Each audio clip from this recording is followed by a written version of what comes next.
I'm Father Tyler Tenbarge, and this is Kingdom Builders with Legatus.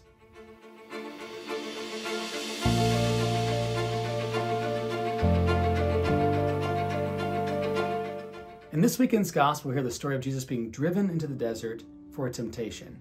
What drove him there? And was it really about the temptation? Jericho has always been a center of commerce in the Middle East for the people moving from one region in the Middle East to the city of Jerusalem. And so as Jesus sits upon this mountain, he's watching the whole world unfold before him.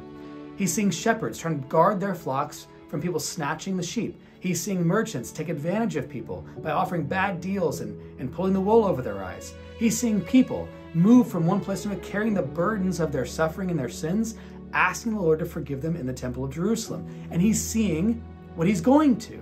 As Stephen Covey says, we're supposed to begin with the end in mind. As Jesus sits upon this mountain, it's no wonder the Spirit moves him here for his time of learning his mission. It's not about the temptation. As he sees the sheep being snatched, he knows his mission is to save the lost and protect them. As he sees people carrying their sins, he knows that his job is to die for those sins to be forgiven. As he sits upon this mountain, he knows that his time in Jerusalem is coming, that he will go there and be welcomed as the King of the Jews before being crucified for that same reason. And there in Jerusalem, he will fulfill the mission he was given. The same Spirit that moves him to the desert, if we look just 2 verses before this weekend's gospel, is the Spirit that comes to alight upon him at the baptismal scene. The Spirit comes down and rests upon Jesus as he hears his Father say, "You are my beloved Son. With you I am well pleased." The Spirit that witnesses the calling of mission now moves him into beginning it. If you've ever been called to mission, you know what that's like. You're chosen to lead a company, or you're chosen by God by being moved to start one. And as you move into your new role to begin building the kingdom, immediately temptation comes. The Spirit that seemed to comfort you and affirm you now seems to be far away.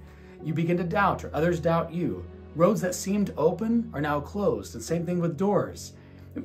The time you thought you had for yourself and for the Lord and for your family seems to vanish. It's never enough. And yet the Spirit calls us to be there, to endure the difficulty of the mission for the sake of the ultimate purpose. As Jesus enters his 40 days of temptation, he is picking up his mission and running with it. And as we begin our own sense of mission in this 40 days of being tempted ourselves, or of pulling away from the world, let's do what Jesus did. Ask the Lord to be with us, to send the Spirit back upon us to hear the same call we heard that brought us to where we are. Because the Spirit that calls, that lights upon the Lord as he is baptized, is the same Spirit that is with him as he sees what he's going to do. And if Jesus can be there and find his destiny in this time of difficulty and temptation, we can find it too. Simply ask him to be with you in it.